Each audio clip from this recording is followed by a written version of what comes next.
안녕하세요. 오늘도 서연살롱을 찾아주셔서 감사합니다. 30대 여자입니다. 저희 부모님은 제가 태어나기도 전에 중국집을 운영하고 계셨어요.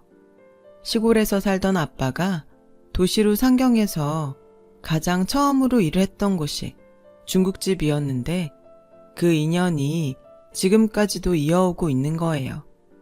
지금도 그렇지만 오래전부터 중국 음식은 싼 가격에 맛있게 먹을 수 있는 서민 음식으로 동네마다 중국집이 서너 곳 있기 마련이었고 저희 부모님의 가게도 그런 가게 중 하나였어요.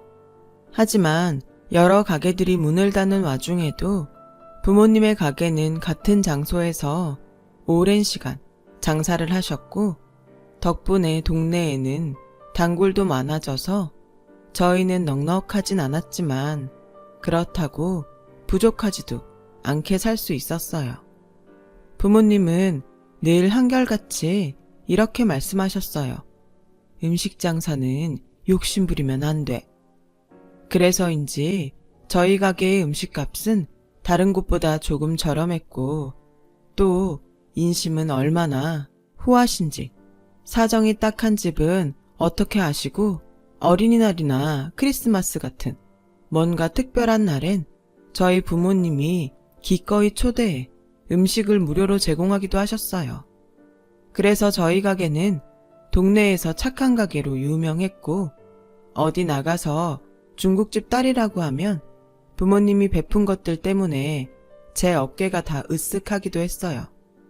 그리고 지금 생각하면 참 웃긴 일인데 간혹 순진한 친구들은 제가 중국집 딸이라 삼시세끼를 짜장면이나 짬뽕 같은 중국 음식으로 먹는 줄 알고 부러워하기도 했어요.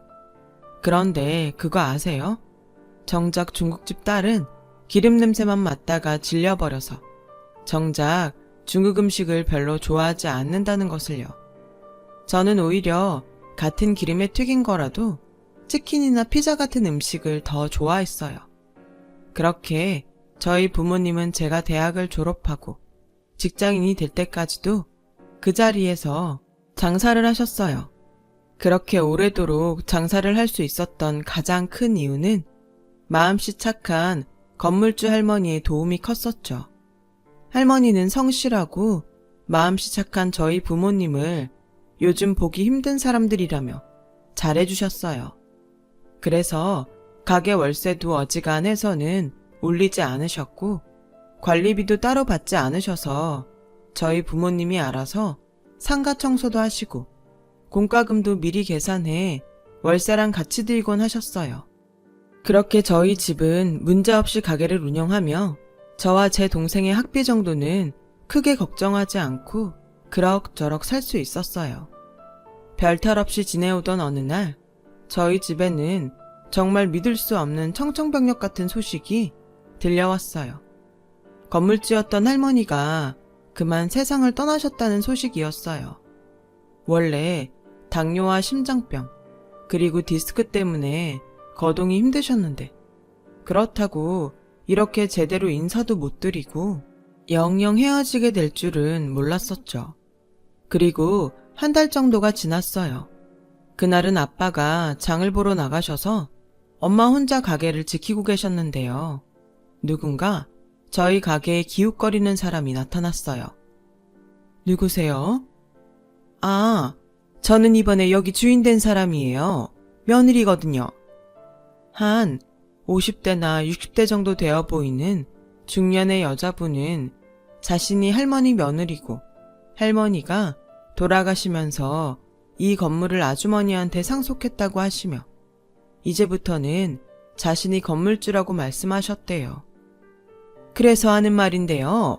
여기 월세가 정말 말도 안 되는 거 아시죠? 네, 주인 할머니께서 저희를 좋게 봐주셔서요. 그러니까요. 봐줘도 너무 봐주셨네. 그럼 여기 동네 상가들 다 피해보는 건데 여태 저희 어머니 덕에 편하게 사셨으니 이번엔 가게 보증금이랑 월세 좀 올릴게요. 네? 아, 네. 그럼 얼마나? 내가 여기 동네 시세를 다 봤거든요. 너무 갑자기 많이 올리면 좀 그러니까 이번엔 그냥 보증금은 5천, 월세는 50만 올릴게요. 이번 달까지 가능하겠죠? 그동안 그렇게 말도 안 되는 월세 내고 장사했으면 돈 좀 많이 버셨을 거 아니에요. 그 정도는 문제 없겠죠? 저희 엄마는 올려달라는 액수를 듣고 너무 깜짝 놀라 입을 벌린 채 다물지도 못했다고 하셨어요. 나중에 아빠와 저도 엄마의 말을 전해 듣고 어찌나 기가 막히고 황당했는지 몰라요. 마치 자기 덕에 지금까지 돈을 벌었다는 듯 말하는 게 웃겼죠. 그리고 저희 가게 음식값은 월세가 쌌기 때문에 가격을 다른 가게에 비해 저렴하게 받은 것이었는데 정말 곤란한 일이 아닐 수 없었어요. 물론 그 전부터 월세가 싸거나 말거나 다른 가게들에 맞춰 값을 더 올려받을 수도 있었지만 저희 부모님은 계속해서 치솟는 음식값에 이건 아니다 하시며 할 수 있으면 가격을 유지하려고 하셨는데 이렇게 큰 일을 마주하게 될 줄은 몰랐던 거였죠. 보증금이야 어떻게든 마련한다고 하지만 매달 50만 원씩 더 월세를 내려면 어쩔 수 없이 음식값을 올려야 하는데 이제와 가게 월세가 올라서 값을 올린다고 손님들한테 말하려니 저희 부모님은 입이 떨어지지 않는다고 하셨어요. 차라리 가게를 옮기면 어때? 저보다 9살 어린 동생이 걱정만 하는 부모님을 보다 못해 그렇게 말했는데요. 이미 동네 부동산들은 모두 다녀온 부모님은 가게를 옮긴다고 해도 별반 차이가 없다면서 오히려 이전 비용과 가게 내부 공사할 걸 생각하면 가게를 옮기는 게 더 손해라고 하시더라고요. 그럴 수 없어. 당분간은 좀 손해를 보더라도 해보는 수밖에.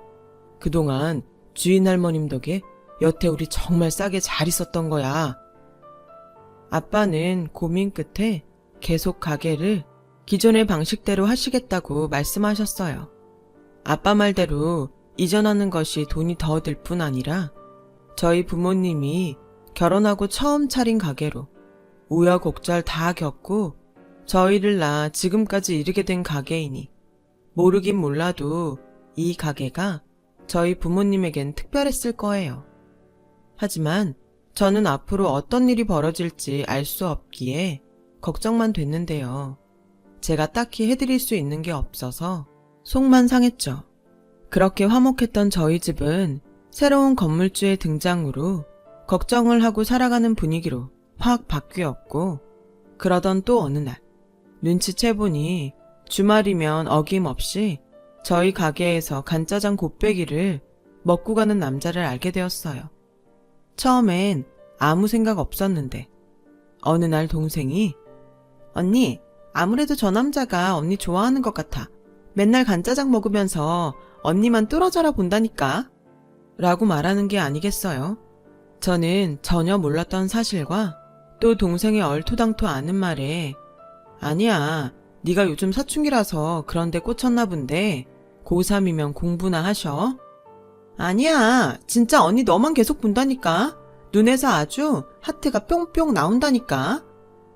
저는 아니라고 하는데 동생은 계속 자기 말이 맞다고 목에 핏대까지 세워서 말하더라고요.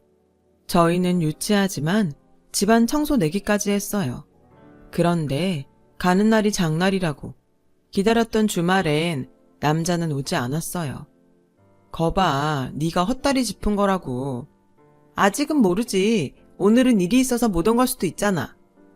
고3이 공부나 하지. 괜히 연애소설 쓰지 말고 집에 가면 네가 졌으니까 내 방까지 청소 싹 해. 저는 솔직히 살짝 설레고 남자가 오지 않아 섭섭했지만 동생 앞에서 애써 아닌 척 했어요. 그리고 그 다음 주말에 그 남자가 저희 가게에 왔는데 이 어디로 튈지 모를 10대 청소년 동생이 대뜸 그 남자 손님한테 저기요, 혹시 우리 언니 좋아해요? 이렇게 묻기는 동생이 물었는데 저는 얼굴이 빨갛게 달아올랐고 동생을 말리려고 갔죠. 그 남자도 저처럼 얼굴이 홍당무처럼 빨갛게 달아올라 있었어요. 저는 죄송하다고 사과하고 동생을 끌고 가게 밖으로 나가려고 했어요. 그때 저기 사실은 동생분 말이 맞아요. 저 그쪽한테 관심 있어요. 그래서 부모님 집 올 때마다 여기서 밥 먹는 거예요. 저는 남자의 고백에 그만 할 말을 잃었어요. 그리고 동생이 저희 부모님한테도 호들갑을 떨며 대박! 엄마 아빠 빨리 나와봐! 언니 고백받았어! 라고 말하는 바람에 저는 졸지에 저희 가족 앞에서 공개적으로 고백을 받게 되었죠. 그렇게 황당하게 만난 그 남자와 저는 그것도 인연이라고 만남을 갖기 시작했고 저는 참 오랜만에 하는 연애라 그런지 모든 것이 설레고 좋았어요. 그때 남자친구가 된 그 사람도 저를 많이 좋아해서 저희는 소위 말하는 죽고 못 사는 연인 사이가 되었어요. 그런데 한참 좋기만 한 그때 저는 남모를 고민이 하나 있었는데요. 그건 바로 이젠 애인이 된 그 남자의 어머니가 저희 부모님 가게 건물주라는 거였어요. 처음 남자친구한테 그 얘기를 들었을 땐 저는 누군가한테 뒤통수를 3개 얻어맞은 듯 당황스러웠어요. 사실 남몰래 이전 주인이신 할머니에 비해 돈 욕심 많아 보이는 건물주 아주머니를 속으로 많이 미워했거든요. 그런데 하필 그 아주머니가 남자친구의 어머니라니. 게다가 저희 부모님이 이 사실을 아시면 얼마나 놀라실까 하는 걱정에 한동안은 남자친구와도 헤어지려고 했었어요. 하지만 사람 마음이 그렇게 단칼에 끊어지진 않았고 제가 어렵게 꺼낸 헤어지자는 말에 남자친구는 제 손을 잡으면서 내가 무슨 일이 있어도 우리 엄마 때문에 자기가 속상할 일은 안 만들 거야. 나 믿어줘. 그리고 월세 내가 다시 엄마한테 잘 말해서 예전에 내던 대로 낼 수 있게 할게. 그러니까 헤어지자는 말은 하지 마. 응? 라고 필사적으로 저를 붙잡았어요. 남자친구의 덕을 볼 생각은 없었지만 남자친구의 말대로만 된다면 얼마나 좋을까 하는 생각을 조금 했었죠. 그렇게 시간은 흘러서 저희의 연애는 1년을 넘어가고 있었어요. 그즈음 남자친구는 저에게 청혼을 해왔고 저는 여전히 그의 어머니가 건물주라는 것이 마음에 걸렸습니다. 남자친구는 이런 고민을 하는 저에게 뜻밖의 얘기를 꺼냈어요. 자기가 뭘 걱정한지 아는데 오히려 나는 우리가 결혼하는 게 자기 부모님을 위해서라도 좋을 것 같아. 물론 그동안 내가 티 안 나게 도우려고 애썼지만 어디까지나 타인으로는 한계가 있더라고. 우리가 결혼해서 양가가 가족이 되면 말하지 않아도 월세도 깎아주시고 더는 건물 때문에 스트레스 받는 일은 없지 않을까? 저는 남자친구 말을 믿고 싶었어요. 그때까지만 해도 제가 만난 남자 중에 남자친구 같은 사람이 없어서 결혼을 한다면 이 남자랑 하고 싶다는 생각을 했었거든요. 그리고 또 제가 결혼하고 남자친구 말처럼 저희 부모님이 가게 때문에 스트레스 받는 일이 사라진다면 더할 나위가 없겠다고 생각했어요. 그래서 저는 남자친구를 믿어보기로 했어요. 남자친구의 청혼을 받아들이고 그렇게 저는 그의 집에 인사를 가게 되었죠. 그때까지 제가 누구 딸인지 알지 못했던 남자친구 어머니는 저에게 대뜸 이런 질문을 하셨어요. 어서 와요. 우리 아들이 연애를 한다고 해서 안 그래도 궁금하던 참이에요. 나이랑 직장은 우리 애한테 들어서 이미 알고 있고 부모님은 무슨 일 하시나? 저는 속으로 올 것이 왔다고 생각했어요. 그리고 부디 제발 저와 남자친구가 생각했던 대로만 흘러가길 바라며 대답을 했어요. 중국집을 운영하세요. 중국집? 어머님이 갖고 계신 건물 있잖아요. 거기에서 중국집을 하세요. 어머 세상에? 그 코딱지만하고 비위생적인 중국집? 그의 어머니는 제 기대와 달리 얼굴에 잔뜩 인상을 찌푸리며 말했어요. 당연히 그 모습에 저는 기분이 좋지 않았죠. 저보다 더 정색을 하는 건 남자친구였어요. 엄마, 말 좀 가려서 하세요. 가려서 하라고? 너야말로! 어떻게 나한테 말도 없이 이런 애를 덜컥집으로 데려올 수가 있어? 난 싫다. 사돈을 맺으려면 어느 정도 격은 맞아야지. 엄마도 할머니 아니었으면 그런 건물 갖고 있지도 못하잖아요. 어머, 얘가 아주 단단히 올렸네. 너 얘가 내 아들인 거 알고 꼬신 거지? 니네 부모님이 어떻게든 꼬셔보라고 하든 이 꽃뱀 같은 년 아주 속이 시커멓구나. 그의 어머니는 탁자 위에 놓인 컵을 저에게 던졌고 다행히 조준이 잘못돼서 맞지는 않았지만 저는 그때 분명히 현실 자각을 했어요. 저런 사람과 가족이 되면 안 된다는 현실 자각이었죠. 저기요, 말씀도 그렇고 행동도 도가 지나치시네요. 알겠어요. 저도 이런 결혼 하고 싶지 않네요. 저는 뒤도 돌아보지 않고 그 집을 나왔어요. 당연히 남자친구와도 헤어질 생각을 하면서요. 하지만 남자친구는 그 뒤 계속해서 연락을 해왔고 어떻게 구워 삶았는지 그의 어머니가 결혼을 허락했다는 말을 듣게 되었어요. 진짜야, 우리 엄마가 허락하셨어. 이젠 아무런 걱정하지 말고 우리 결혼하자. 하지만 저는 영 내키지 않았습니다. 이런 제가 고민이 있다는 것을 안 엄마는 무슨 일이 있냐고 저를 붙잡고 물으셨어요. 저는 엄마에게 그간 있었던 일을 모두 이야기했고 저희 엄마는 한동안 아무런 말이 없으시다가 이렇게 물으셨어요. 다른 건 다 됐고 네 마음은 어떤데? 너 최군이랑 헤어질 수 있어? 최군은 저희 집에서 남자친구를 부르는 애칭이었어요. 저는 그 순간 왜 그랬는지 엄마 물음에 눈물부터 났고 저희 엄마는 그걸로 대답은 됐다며 결혼을 하라고 하셨어요. 그래도 결혼은 니네 둘이 하는 거잖아. 둘만 좋으면 됐지. 괜히 이것저것 생각하면 나중에 후회해. 엄마는 우리 딸 시집간다고 생각하니까 좋기만 한데. 치, 무슨 엄마가 그래. 시집간다고 하면 서운해하지. 좋은 짝 만나서 행복하게 살 건데 왜 서운해? 빨리 최군한테 알았다고 전화해. 그리고 밥 먹으러 집에 오라고 하고 엄마가 그날은 씨암탉 잡아야겠다. 저는 그렇게 저희 엄마의 조언으로 결혼을 했어요. 그땐 몰랐어요. 엄마가 그렇게 말씀하시고 뒤돌아서서 걱정스러운 마음에 잠도 한숨 주무시지 못했다는 것을요.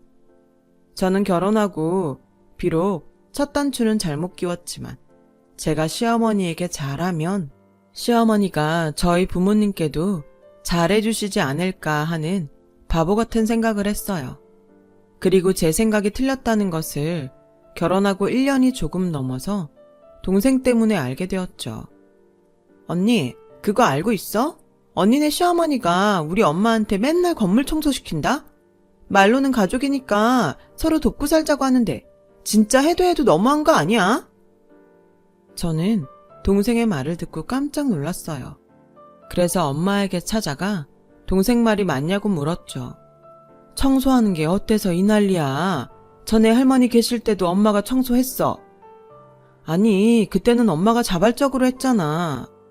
이것도 엄마가 자발적으로 한 거야. 너 괜히 오해하고 네 시어머니한테 따지거나 그러지 마. 저는 답답했죠. 그래서 남편에게 말했는데 남편은 자기가 알아볼 테니 저에겐 가만히 있으라고 했어요. 그렇게 또 시간이 흘렀습니다. 저는 오랜만에 동네 친구들과 만나서 치맥을 하기로 했는데 그 가게에서 뜻밖의 저희 엄마와 시어머니에 대해 듣게 되었어요.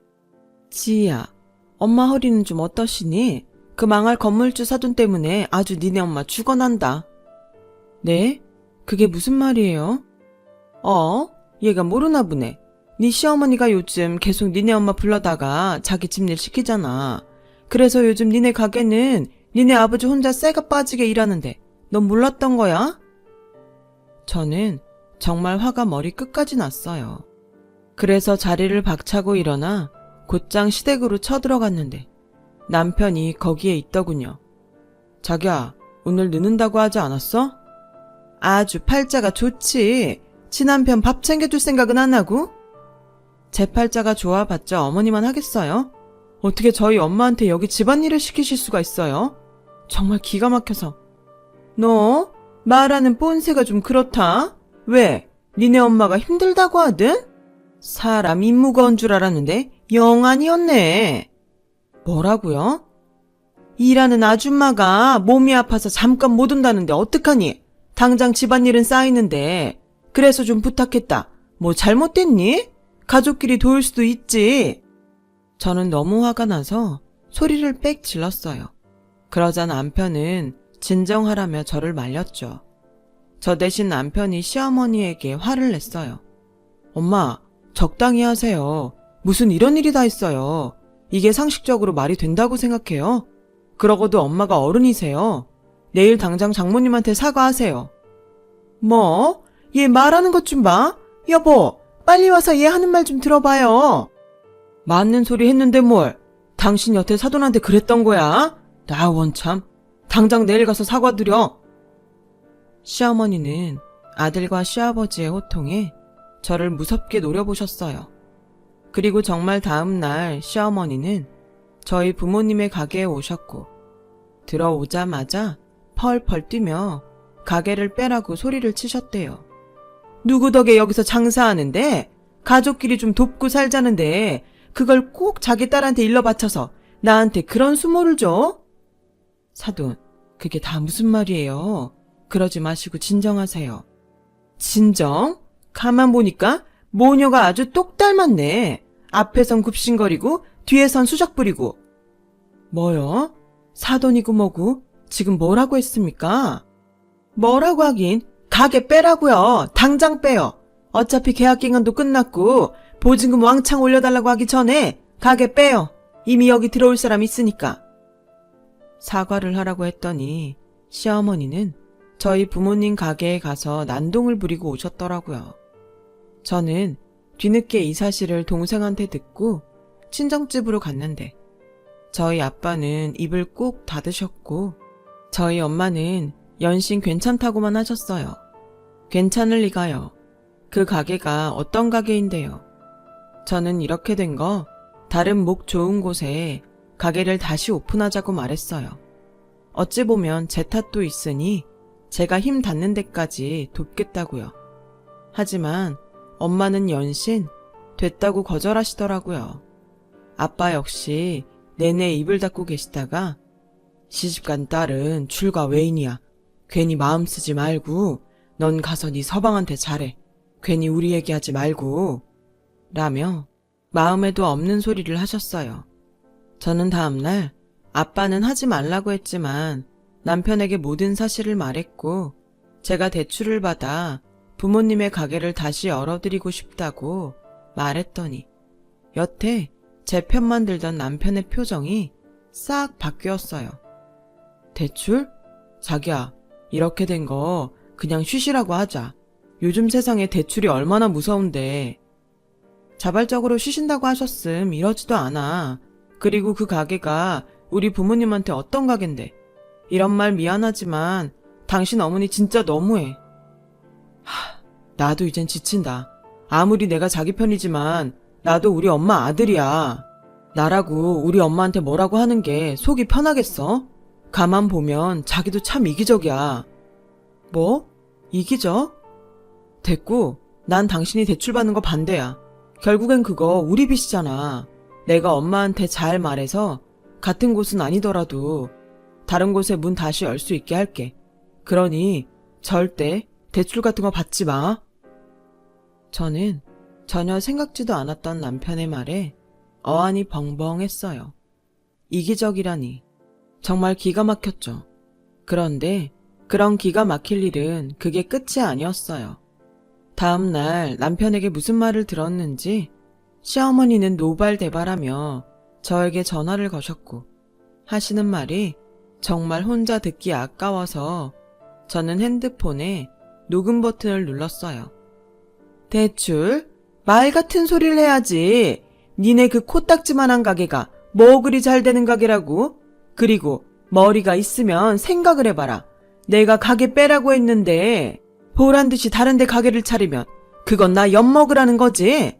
됐고, 너 당장 내 아들이랑 이혼할 거 아니면 그 소리 다신 꺼내지 마. 알았어? 저는 그제야 정신이 들었어요. 사탕발린 같은 남편의 말은 결국 늘 이런 식으로 돌아왔다는 것을요.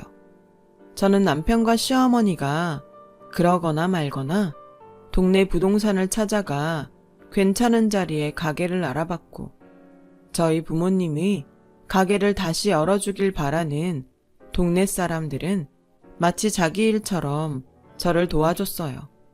그리고 예전부터 괜찮겠다 싶었던 가게 자리가 있었는데 마침 그곳이 임대로 나와 저는 부모님과 상의하지 않고 무작정 계약을 했어요. 그리고 대출을 받아 가게 내부 공사를 했고 가게 규모가 꽤 커서 홀 테이블도 추가로 배치했어요. 동네가 작아서인지 저희 부모님의 가게가 다시 연다는 소문은 금방 퍼지더라고요. 저희 부모님보다 이 소식을 먼저 들은 시어머니는 한참 공사를 하고 있는 가게에 쳐들어와 소리를 질러 공사를 못하겠다고 연락이 왔어요. 그리고 가게 계약한 부동산에서도 연락이 왔는데 어이가 없고 기가 막혀서 이혼 서류를 들고 시어머니를 찾아갔고, 시어머니는 마치 제가 올 줄 알았다는 듯이 저를 기다리고 있었어요. 왔니? 너 시애미 말이 우습냐? 아니면 머리가 나빠서 까먹었어? 누구 맘대로 다시 장사를 해? 누구 맘이건 그게 어머님은 아닐 텐데요. 뭐? 왜 저희 부모님이 다시 장사를 하면 안 되는데요? 내가 전에 말했지? 사돈끼리 격이 맞아야 한다고. 난 건물주인데 니네 부모님은 코딱지만한 가게 세입자면 이게 격이 맞니? 차라리 다른 일을 하시라 그래. 됐고요. 제가 맞춰볼까요? 저희 부모님이 다시 가게를 여는 게 싫으신 이유. 어머님이 그 자리에 중국집을 하신다면서요. 정말 기가 차서. 왜? 그 코딱지만한 가게가 좀 되는 것 같던가요? 너 그거 어떻게 알았니? 이 동네가 얼마나 좁은데요. 저희 부모님 몰아내고 그 자리에 똑같이 중국집을 차린다고 해서 그 맛이나 인심까지 똑같을 수 있다고 생각해요? 어머, 얘 봐라. 내가 누군데 이미 호텔 주방장까지 세팅 다 했다. 그리고 코딱지만한 거 아니고 1층 전체에 중화 레스토랑을 만들 거야. 니네가 했던 구멍가게랑은 차원이 다르다고. 그리고 너도 우리 식구인데 내 가게에 와서 일을 해야지. 어디에다 니네 식구 가게를 차려? 지금 저한테 어머님 가게에서 일을 하라는 말씀이세요? 저희 부모님을 내쫓고 차린 가게에서요? 내쫓긴? 계약이 끝났잖아. 나는 뭐 내 건물에서 장사도 못하냐? 아무튼 동네에 이상한 소문 돌게 하지 말고 그 가게 당장 쳐버라. 아니면 내 아들이랑 이혼하던가.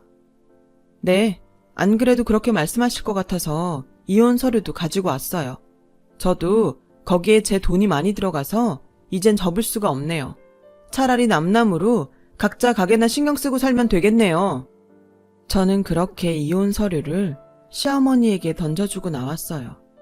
저희 부모님은 괜한 짓을 했다며 저에게 뭐라고 하셨지만 이미 내부 수리까지 마친 가게를 보시고는 더는 싫다는 소리를 하지 않으셨어요. 더는 방법이 없다는 걸 알고 계셨으니까요. 그렇게 저희 가게는 다시 오픈할 준비에 들어갔어요. 이미 동네에선 저희 가게의 재오픈을 기다리는 눈치였고, 그러는 사이 자기도 이제 지쳤다며 이혼 서류를 가지고 온 남편과 저는 합의 이혼을 했어요.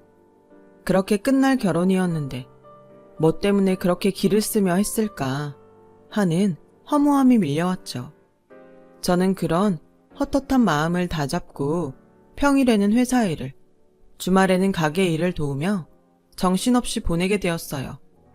생각이 많고 마음이 복잡할 땐 몸을 움직이는 일이 제일이잖아요. 그리고 공교롭게 저희 가게와 시어머니의 가게는 같은 날 오픈을 했어요. 소문에는 일부러 날짜를 맞췄다는 말도 있고 돈을 얼마나 쏟아부었는지 자그마한 동네에 어울리지 않게 초호와 중국식 레스토랑을 차렸더군요. 저희는 그러거나 말거나 이젠 남이 된 마당에 신경 쓰지 않았어요. 그들은 그들대로, 저희는 저희대로 장사를 하면 그만이니까요. 그리고 그렇게 저희 가게를 재오픈한 결과 동네 사람들은 배달도 배달이지만 가게에 직접 와서 축하한다며 다시는 문 닫지 말라고 신신당부를 하는 분도 계셨어요. 꽃이나 선물들을 들고 찾아와 식사를 하시고 가시기도 했고요.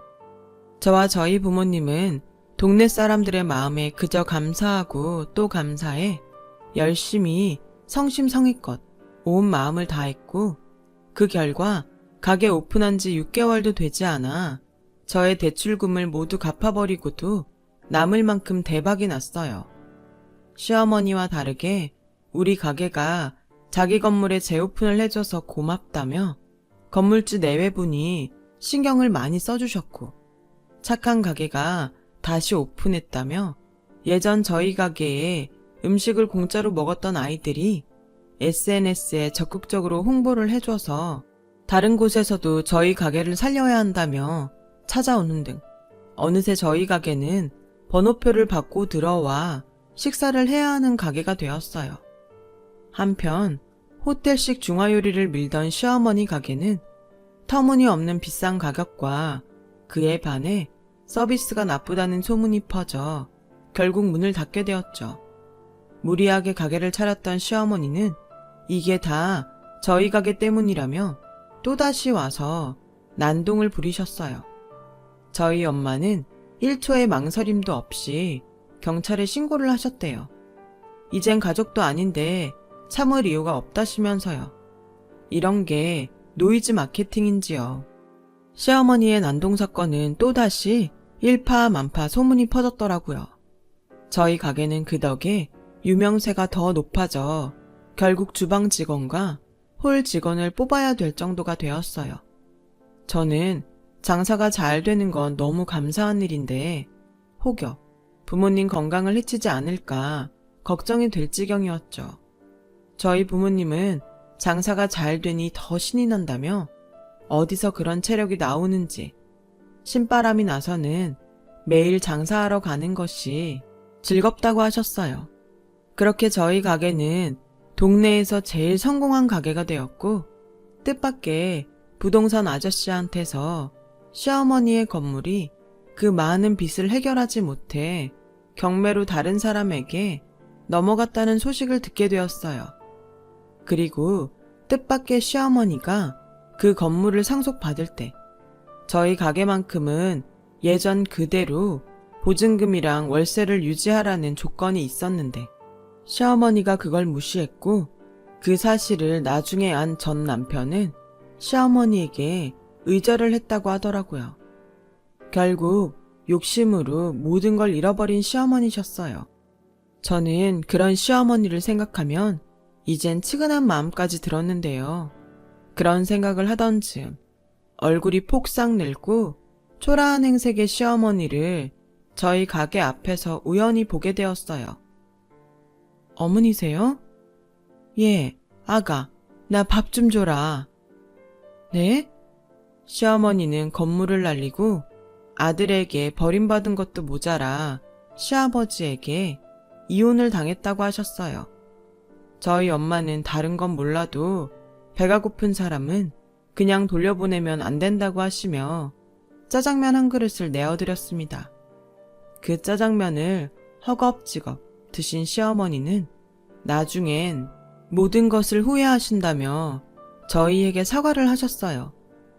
죄송합니다, 사돈. 미안하다, 아가. 내가 그땐 갑자기 돈이 생겨서 미쳤었나 봐. 시어머니는 그렇게 말을 하고 꾸벅 인사를 하신 후 가게를 나가셨어요. 참 많이 미워하고 원망했는데 그렇게 초라한 모습을 보니 저도 한때는 가족이었다고 마음이 짠해졌고 저는 달려나가 시어머니께 혼자 식사하기 싫으시거나 마음이 헛헛하시면 언제든 가게에 오세요. 다른 건 몰라도 음식은 드릴 수 있으니까. 시어머니는 제 말에 주저앉아 저를 붙잡고 한참을 우셨는데 무슨 마음이신지 그 뒤로는 저희 가게에 오지 않았어요. 지금 생각하니 어쩌면 정말 사과를 하고 싶으셔서 오셨나 하는 생각이 들어요. 혹시 지금 제 이야기를 시어머니가 들으신다면 끼니는 거르지 않으셨음 좋겠다는 말을 전해드리고 싶습니다. 건강하시라는 말도요. 지금까지 제 이야기 들어주셔서 감사해요. 이런 때 모든 분들 건강하고 행복한 날 되시길 바랍니다. 여러분, 사연 댓글에 응원과 현명한 조언 부탁드려요. 좋아요와 구독은 저에게 큰 힘이 됩니다. 오늘도 좋은 일 가득하세요.